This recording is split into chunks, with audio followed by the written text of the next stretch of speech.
사사기 10장에서는 입다 이야기가 시작되고 있습니다. 그 전에 소사사 이야기를 잠깐 해보죠. 이름과 특징만 언급된 사사를 소사사라고 표현합니다. 앞부분에서 이제 삼갈이 있었죠. 근데 오늘은 돌라와 야일을 잠깐 봐야 하는 이유가 여기에 변화되는 지점이 있기 때문에 그래요. 그 삼갈과 돌라까지는 하나님이 이를 통해서 이스라엘을 구원하셨다라는 표현이 나와요. 근데 야일부터는 그 표현이 사라지고요. 그냥 부유함, 풍요로움 이런 것들로 표현되고 있습니다. 그러니까 뭐가 바뀐 거예요? 원래 사사는 하나님께서 세우셔서 이스라엘을 구원하는 사람이 사사인 거예요. 그런데 야일의 시점부터 어떻게 되는 거예요? 이것도 하나의 직위가 되어버린 거죠. 그쵸?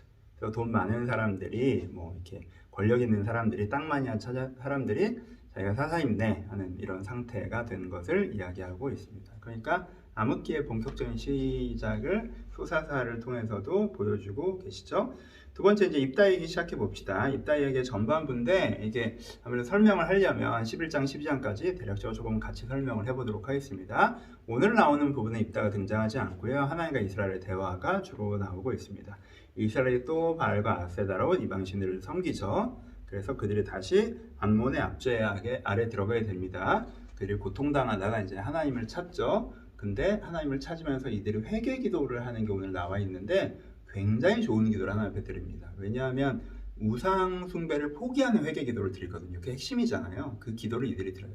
하나님께 나와서 우리가 바알을 따라갔던 것이 우리가 이렇게 된 이유입니다. 우리가 바알을 버리고 하나님께로 돌아오겠습니다 하고 회개 기도를 드립니다. 근데 여기서 오히려 하나님이 이렇게 회개하면 기뻐하셔야 되는데 하나님의 반응이 좀 의아한 반응이에요. 난 너희들을 구원할 생각 없으니까 니네가 섬기는 신한테 알아봐 라고 얘기를 해요. 근데 이들이 다시 한번 하나님께 하나님 우리의 잘못을 생각하면 하나님께 그러실 수 있죠. 하지만 우리를 긍휼히 여겨주세요 라고 기도합니다. 하나님께서 그것 때문에 이제 이들을 보면서 고민하셨다고 표현하죠. 이들이 어렵게 생활하고 있는 것들 때문에 고민하셨는데 이들이 하나님의 응답을 온전히 받지 못한 상태에서도 그들 가운데 우상을 다 제하여 버리는, 그렇죠? 야곱이 베델에 올라갈 때 했던 것처럼 우상을 다 제어해 버리는 이런 회개의 모습을 보여줍니다. 되게 아름다운 모습처럼 보이죠? 근데 재밌는 게 이 11장까지 연계해서 보셔야 되는 게 그 다음에 이상한 짓을 해요. 그렇게 아름다운 회개를 했으면 어떻게 해야 돼요? 가만히 서서 기다려야죠. 주가 하나님 되심을 알아야 되잖아요. 하나님께서 우리를 구원하실 기다려야 되잖아요. 하나님께 누군가 세워주시길 기다려야 되잖아요.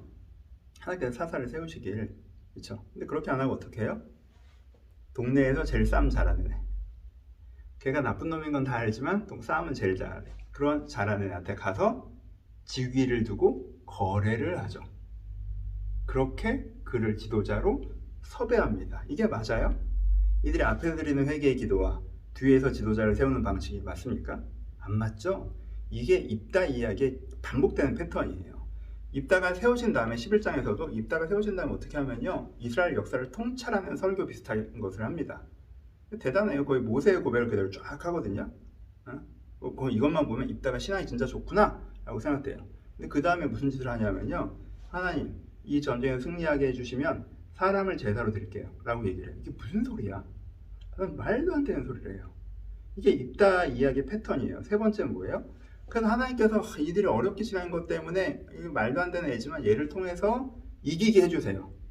암몬에게 승리하게 해줍니다. 그런데 그럼 어떻게 해야 돼요? 이 사람들이 하나님께 영광을 들고 막 그래야 되잖아요. 제대로 된 회개하는 사람들이라면. 그런데 어떻게 해요? 이 전쟁에 승리하자마자 내전에 돌입하죠. 자기 형제들을 죽이기 시작하죠. 이 말이 돼요? 포인트를 아시겠어요? 입다 이야기의 핵심은 이거예요. 겉으로만 멀쩡하게 신앙적인 얘기를 하지만 실제는 그러지 않는 그 모습을 보여줍니다.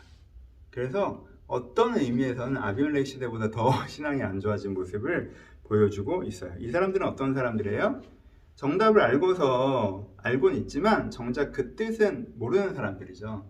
하나님의 존재는 믿어요. 근데 그 하나님을 이용하고 싶어요. 하나님을 이용하려면 어떻게 해야 돼? 성경을 보니까 이런 식으로 하면 이용이 되더라 라고 성경에서 진짜 고백을 찾는 게 아니라 주문을 찾아서 야 요렇게 하면 돼 라고 하고, 야 요런 식으로 회개해, 요런 식으로 간구해, 요런 식으로 고백해. 그럼 하나님께 네가 원하는 거 이루어 주셔. 요런 식으로 접근하는 거죠. 놀부죠. 흥부의 성공 신화를 바탕으로 해서 어떻게 하면 저렇게 내가 얻을 수 있어? 이렇게 하면 돼? 요런 식으로 접근하는 거죠.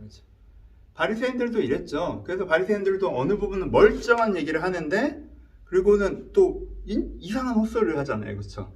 중세 교회들도 그랬잖아요. 정말 멀쩡한 이야기를 하는데 정말 은혜롭고 맞는 얘기를 하는데 뭐 면죄부를 팔질 않나, 뭐 마녀 사냥을 하질 않나, 그렇죠?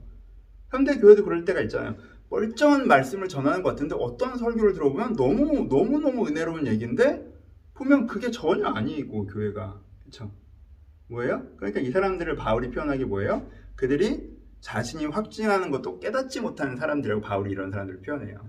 그러니까 중심은 하나님의 존재만 알고 자기가 그 하나님을 이용하려는 여전히 약한 마음인데 그 이용하는 방법으로 이 복음의 이야기, 이 회개의 이야기를 주문처럼 쓰는 사람들을 이야기하는 거예요. 그래서 이런 사람들은 차라리 아비멜렉처럼 그냥 대놓고 악하면 그냥 나쁜 놈 이렇게 하는데 이 사람들은 나쁜 사람이면서도 자기를 선한 걸로 포장해서 선한 것을 악한 것처럼 만들기 때문에 하나님께서 더 싫어하시는 그런 모습을 보여주고 있습니다. 이게 이제 입다시의 특징이죠. 적용하죠. 겉모습만 그럴듯한 신앙인이 되지 않도록 주의하셔야 합니다. 우리 중심을 살피셔야 돼요. 내 말이나 내 소속, 내가 갖고 있는 신앙적인 지식이 아니라 내 중심을 보셔야 돼요. 내가 정말 하나님을 즐거워하는지, 내가 하나님을 섬기고자 하는지, 하나님의 사랑으로 변화되고 있는지, 내가 선하고 의미 있는 삶을 살고자 하는지 내 중심을 보셔야 돼요. 내가 이렇게 네 중심이 내 중심이 이렇지가 않고 그냥 내 중심에 커다란 공백, 웅덩이가 있고 내 중심에 커다란 욕망이 있고 그걸 하나님을 통해서 이루어 봤으면 좋겠다. 어떻게 하면 하나님을 이렇게 해서 내가 원하는 걸 들어주게 해줄까? 회개를 하면 들어줄까? 봉사를 하면 들어줄까? 이렇게 되고 있으면 내 중심에 문제가 있는 거예요. 우리가 때로 죄인이라 이렇게 될 때가 있죠. 그래서 내 어려움을 고백하고 하나님과 함께 다루어가는 게 아니라 그게 가시나무가 되는 거죠. 그게 내 왕이 되어서 이렇게 되면 또 그럴 때가 있잖아요. 그렇게 되지 않도록 우리의 중심을 잘 살펴야 된다라고 적용해 볼 수 있을 것 같습니다. 감사합니다.